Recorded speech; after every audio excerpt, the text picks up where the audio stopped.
Assalamualaikum warahmatullahi wabarakatuh. Saya Nida Nabila, asal semester 3C akan mereview jurnal online Hukum Pidana Dalam Lanjut pertemuan ke-12 karya Fitriyanti Rezky Sugeha yang berjudul Eksistensi tentang hapusnya kewenangan penuntut umum berdasarkan KUHP. Hapusnya menjalankan pidana dalam KUHP. Menjalankan pidana dapat terjadi karena beberapa hal. Pertama, hapusnya menjalankan pidana sebagaimana yang terdapat dalam KUHP meliputi meninggalnya terpidana dan daluarsa. Kedua, hapusnya menjalankan pidana di luar KUHP, yakni grasi masing-masing. Alasan hapusnya menjalankan pidana dijelaskan sebagai berikut. Yang pertama, meninggalnya terpidana berdasarkan adagium, yang berarti tidak ada seorang pun yang dihukum karena perbuatan orang lain secara mutatis mutandis juga berlaku terhadap gugur menjalani pidana karena terpidana meninggal dunia. Hal ini pun secara eksplisit tertuang dalam pasal 83 KUHP yang menyatakan kewenangan menjalankan pidana hapus jika terpidana meninggal dunia. Dan yang kedua, daluarsa sebagaimana hapusnya kewenangan penuntutan pidana, hapusnya menjalani pidana juga dapat terjadi karena daluarsa. Pada dasarnya, daluarsa hapusnya menjalankan pidana sama dengan daluarsa hapusnya kewenangan penuntutan pidana dengan ketentuan sebagai berikut. Yang pertama,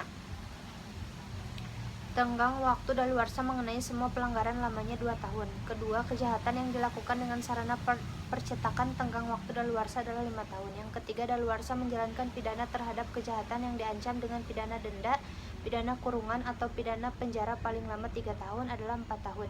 Keempat, daluarsa menjalankan pidana terhadap kejahatan yang diancam dengan pidana penjara lebih dari 3 tahun adalah 16 tahun. Kesimpulannya, alasan hapusnya kewenangan penuntutan pidana terdapat dua kelompok. Yang pertama, tidak ada yang boleh dipidana atau dihukum untuk 2 kali atas perbuatan yang sama. Dan kedua, setiap perkara mempunyai batas waktu atau masa yang diatur dalam KUHP.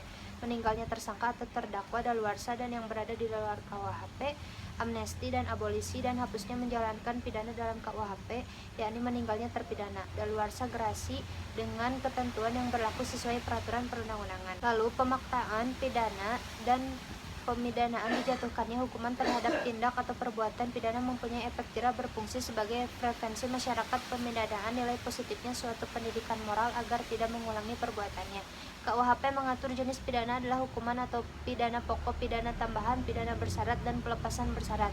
Pidana pokok, pidana mati, pidana penjara, pidana kurungan dan denda, pidana tambahan, pencabutan hak-hak tertentu, perampasan barang tertentu, pengumuman putusan hakim. Adapun pidana dan pemidanaan dalam RUU KUHP 2008 bertujuan mencegah tindak atau perbuatan pidana pembinaan terhadap terpidana, menciptakan rasa damai dan aman dalam masyarakat, dan menghilangkan rasa trauma bagi mantan narapidana. Sekian yang dapat saya sampaikan. Wassalamualaikum warahmatullahi wabarakatuh.